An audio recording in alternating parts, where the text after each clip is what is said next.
Campus attack. A suspect is dead after at least 8 people are injured at Ohio State University. Presidential election recount. Why Donald Trump calls it a scam. Mixed emotions over Castro's death. Reaction from Miami, Washington, New York, and Rome.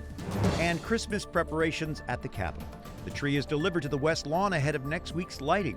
Those stories and more on EWTN News Nightly for Monday, November 28, 2016.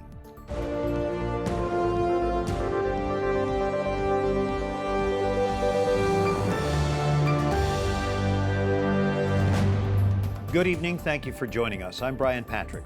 An attack at Ohio State University in Columbus is being investigated as an act of terrorism tonight. Investigators say the suspect intentionally drove over a curb and hit people on the sidewalk. He then jumped from his car and started stabbing them with a butcher knife. He is identified as Somali-born Abdul Razak Ali Artan. He was quickly shot and killed by a campus police officer. Our officers was on scene in less than a minute, and he ended the situation less than a minute. I want to give our thoughts and prayers and hopes and wishes for speedy recovery to all those who were injured. We prepare for situations like this, but always hope never to have one. 9 people were injured, 1 critically.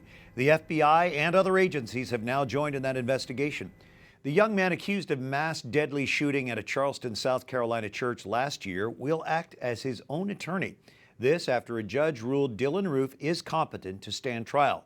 Jury selection continues in one of the 2 death penalty trials Roof faces. A potential Catholic juror was eliminated after she said she wasn't sure if she could decide on the death penalty. She later said it would depend on the facts on hand. Roof is accused of killing 9 people as they attended a Bible study at this historic Charleston black church. The funeral for San Antonio, Texas Detective Benjamin Marconi was held today. The 20-year police veteran was shot to death last week while sitting in his patrol car. 31-year-old Otis McCain is charged with capital murder. It's been nearly 3 weeks since Election Day. Michigan officials finally certified Donald Trump the winner of its 16 electoral votes. There's more wrangling to come, though, with some votes being challenged. Chief White House correspondent and political director Lauren Ashburn reports. The election is over. The White House is reiterating what most of the country presumed on election night. Hillary Clinton lost to Donald Trump. Now you've got the Democrats and Jill Stein saying they do not accept the election results. Yet the Green Party, led by former candidate Jill Stein, is filing for a recount in Wisconsin. It's good for Americans to be reassured that our votes are counted. The recount in the traditionally blue state could begin Thursday. It is going to be a very tight and aggressive time frame, and it is going to require election officials throughout the state to work extended hours during the week. The president-elect calls the recount a scam and claims in a tweet that millions of people voted illegally. That is drawing the ire of many, including the White House. There's a difference between unfounded claims of fraud and a conscientious interpretation of the recount law that's consistent with the rules that Democrats and Republicans alike apply in a situation where there's a narrow victory by one candidate or the other. The Clinton campaign had declined to initiate recounts on its own. It now says it will participate in the recounts requested by Stein to, quote, ensure the process proceeds in a manner that is fair to all sides. Other stories our EWTN News Nightly team is covering in today's world. The death of former Cuban President Fidel Castro brings mixed emotions around the world. In Cuba, a week-long tribute to the former leader began today with a 21-gun salute. Tens of thousands of Cubans passed through a monument in the Plaza of the Revolution in Havana, paying tribute. Nearly all schools and government offices are closed today and tomorrow. The former communist leader died on Friday at age 90. A procession with his ashes will retrace the march of Castro's rebel army before the ashes are interred Saturday. Castro's death triggers both mourning and celebration. Many Cuban Americans welcome news of his passing. Wyatt Goolsby reports from the Cuban embassy here in Washington. Brian, the Cuban flag remains at half-staff tonight. There is a more somber mood here with flowers and notes of condolences written in Spanish on the gate behind me.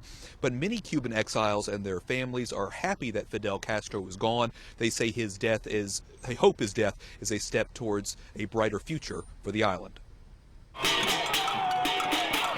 In the streets of Miami, the exiled Cuban community celebrated the end of an era, the death of Fidel Castro. Young Cuban Americans say it opens a window for change.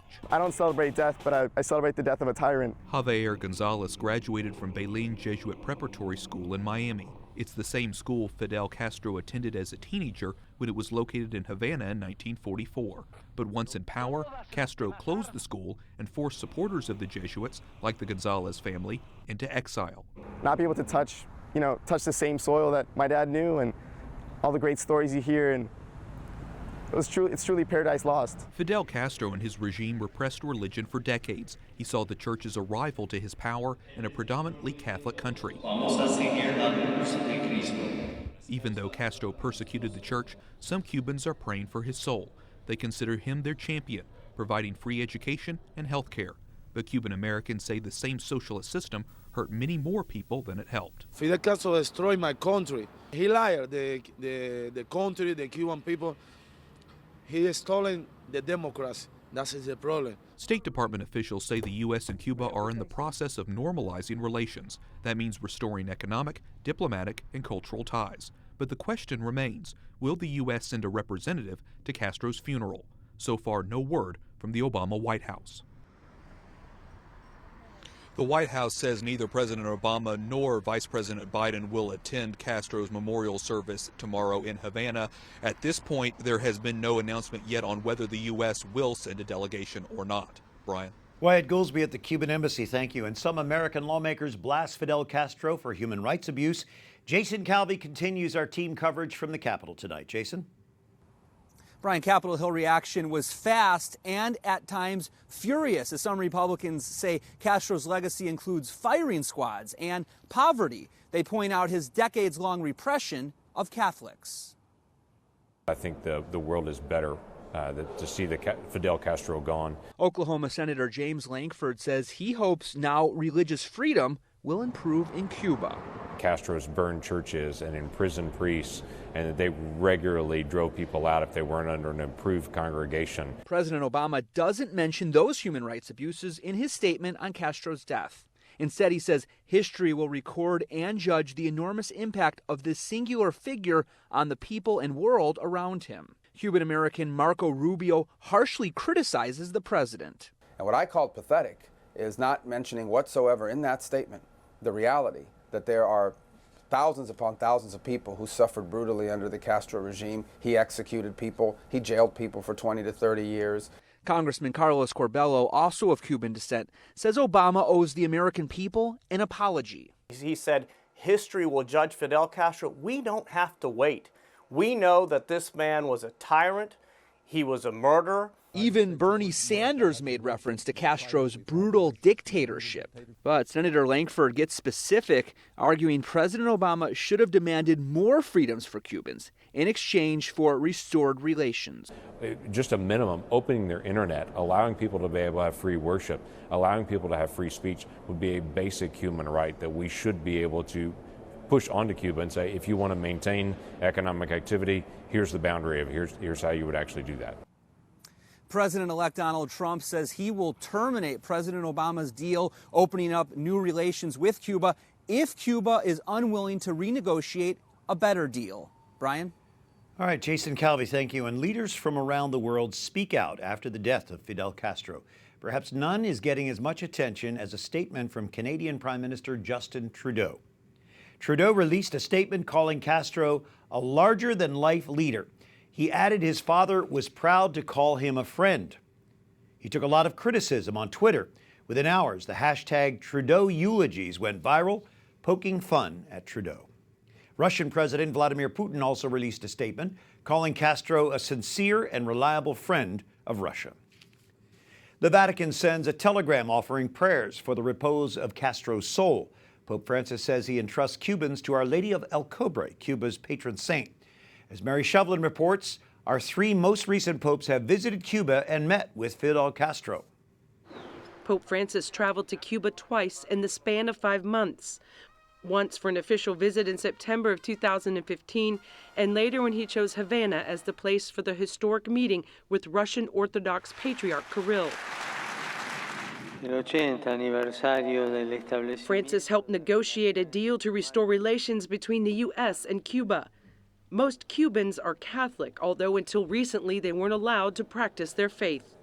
Fidel Castro's communist revolution in 1959 set up an officially atheistic regime that banned the celebration of Christmas and confiscated church property.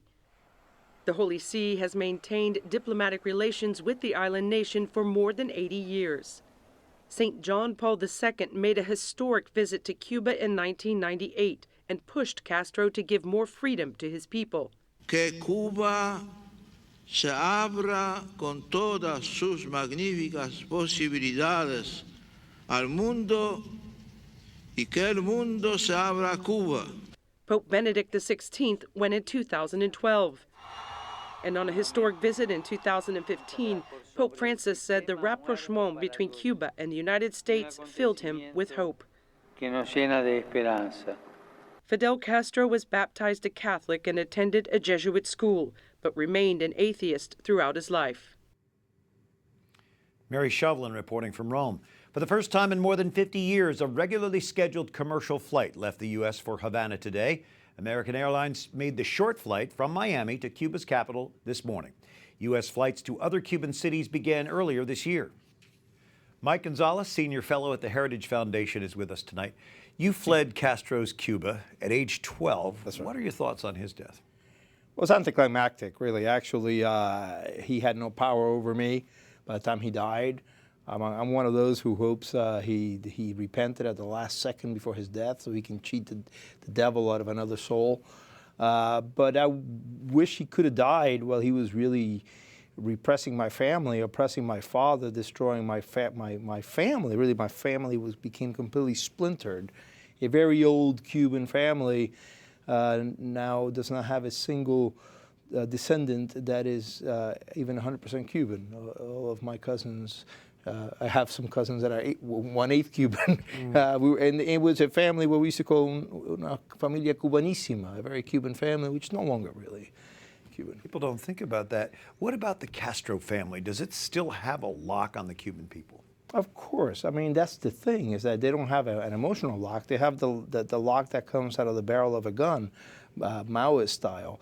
Raul Castro, who's a family man in the old sense of Don Corleone and the Gambino family, he is putting his people, his descendants, in positions of power. His son, Alejandro Castro Espín, is groomed to take the political power. His son-in-law, General Luis Alberto Rodriguez Lopez Calleja, is the chairman, the CEO of Gaesa. It's the capo, the tutti capi in terms of holding companies. It controls 90% of the Cuban economy.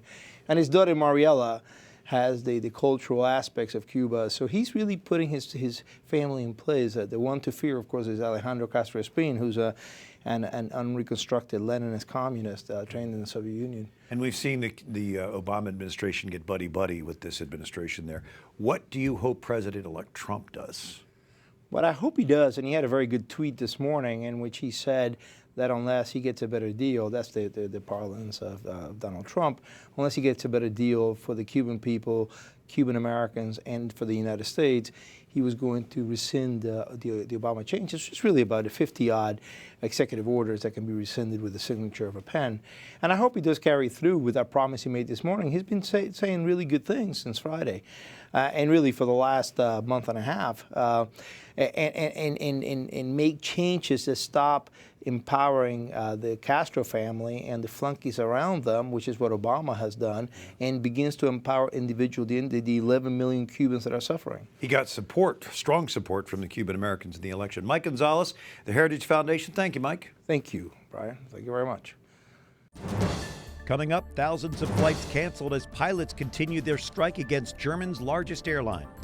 And scientists at the Vatican, Pope Francis challenges them to lead the fight against climate change.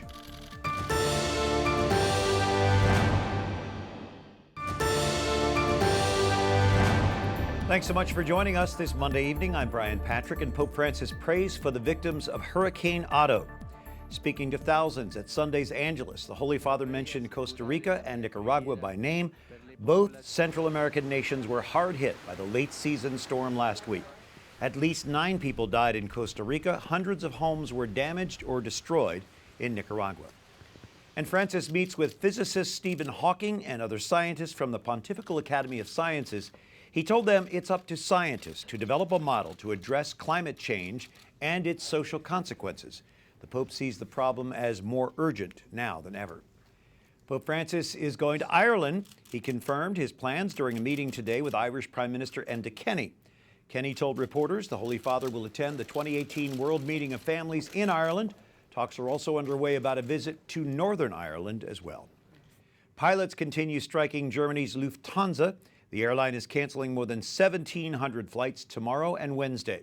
Since the strike began last week, more than 2,700 Lufthansa flights have been canceled. Pilots for Germany's largest airline are upset. They say they haven't had a pay raise in more than 5 years. The airline calls the union's demands unacceptable. President-elect Donald Trump says he will commit $1 trillion to improving America's infrastructure. The American Society of Civil Engineers says if this investment gap is not addressed throughout the nation's infrastructure sectors by 2025, the economy is expected to lose almost $4 trillion in GDP, resulting in the loss of 2.5 million jobs in 2025. Ann Brock is a transportation specialist at the National Academies of Science. And what do we mean by infrastructure in this context? Well, thank you for inviting me. I'm really happy to be here. Infrastructure is the system or the system of systems that support the functioning of society at a material level. So water systems, wastewater, transportation, those kinds of things. The types of things we tend not to think about when they work. Only when they break down. Yes. So do you think it really needs this kind of investment that he's talking about? Well, you mentioned the American Society of Civil Engineers, and I believe they have an estimate that's even larger. So it seems to be more or less in the ballpark. ASCE, the American Society of Civil Engineers, also does a periodic report card for infrastructure, and the report card for the country right now is about D+ on average, because there's a D grade for so much of the infrastructure. So it does seem there's a lot of work to do. What would happen if this work isn't done? Well, much the way if you didn't do work on your house or on your car. You might not notice it right away, but little by little things fall apart, and eventually your car doesn't get you where you need to go and your roof falls in. Well, a lot of people think spending a lot of money on infrastructure will generate long-sustaining jobs. I wonder if that's true, and who pays for all this, though? Right. Well, of course, construction will generate some jobs if you're building or repairing the infrastructure right now. But the whole idea really of infrastructure is that it supports the functioning of society economically, socially. So economics is clearly part of it, and jobs are part of that, but it's even more than that. It's the ability to be able to visit with each other and to go places and to be healthy because we have good water and wastewater systems. So yes, in the long run, I think it does promote a healthy economy, but it promotes much else as well. I wonder if advancements such as like driverless cars will change the approach that we have to take to the infrastructure. In the long run, it probably will. In the short run, I don't think we'll see a lot of changes in the infrastructure itself. But I think automated vehicles and some of the other technologies will probably prompt us to operate these systems a little bit differently. If all the cars are automated, they can actually be closer to each other, which means we need less space on the highways, for example. Yeah. From the National Academies of Science, Ann Brock, thank you so much for joining us. Thank you very much. Okay. Up next, President-elect Trump's pick to head the Education Department could shake up schools. And Christmas at the Capitol. The U.S. Capitol tree arrives on the West Lawn.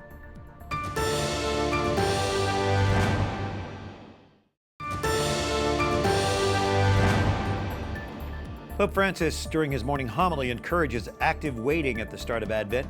He calls Advent a time for, quote, journeying and going forth to meet the Lord, not a time to stand still. Thanks for joining us this Monday evening in the first week of Advent. I'm Brian Patrick. Pro-life group Operation Rescue says a notorious late-term abortionist is out of business in Maryland. Leroy Carhart was under scrutiny by the House Select Panel on Infant Lives. He is suspected of trafficking aborted baby parts, possibly killing babies born alive at his facility in Germantown. His plan to move his late-term abortion business to Nebraska is thwarted by a ban on abortions at 20 weeks by the state legislature in 2010. Carhart still performs abortions before 20 weeks in his hometown of Bellevue, Nebraska. The Supreme Court hears arguments tomorrow on whether Texas can execute a convicted killer who is intellectually disabled. Lawyers for Bobby James Moore say the Texas Court of Criminal Appeals ignored current standards. They claim those standards make Moore ineligible for the death penalty. His lawyers claim executing Moore would violate the constitutional ban on cruel and unusual punishment. Moore is convicted of killing a Houston grocery store clerk in 1980. School choice advocates see the new administration as a great opportunity for their cause. President-elect Donald Trump has tapped billionaire philanthropist Betsy DeVos to lead the education department. She is a school reform advocate who supports school vouchers. Many believe she may shake up the education establishment nationwide, as she did in her native Michigan. Ben DeGrow, Director of Education Policy at Michigan's Mackinac Center for Public Policy, joining us by Skype from Midland. Ben, what do you think makes Betsy DeVos a good choice for Secretary of Education?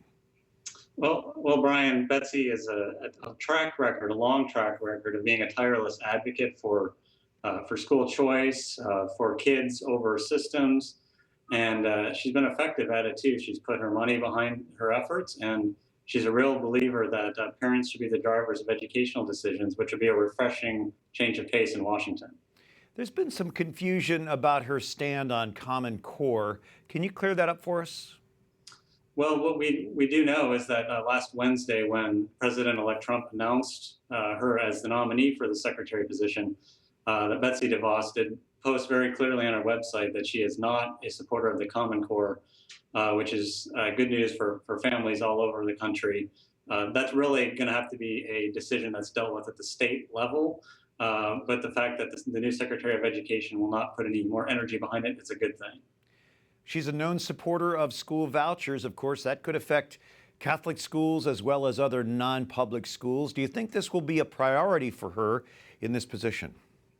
I believe that school choice will be the major priority for education and the Trump administration with DeVos in charge based on her track record. The question is going to be, how well are they going to be able to get a proposal through Congress that will be able to redirect some of those federal funds so parents can make the decisions about where those federal dollars go to follow the students rather than just supporting traditional systems and programs.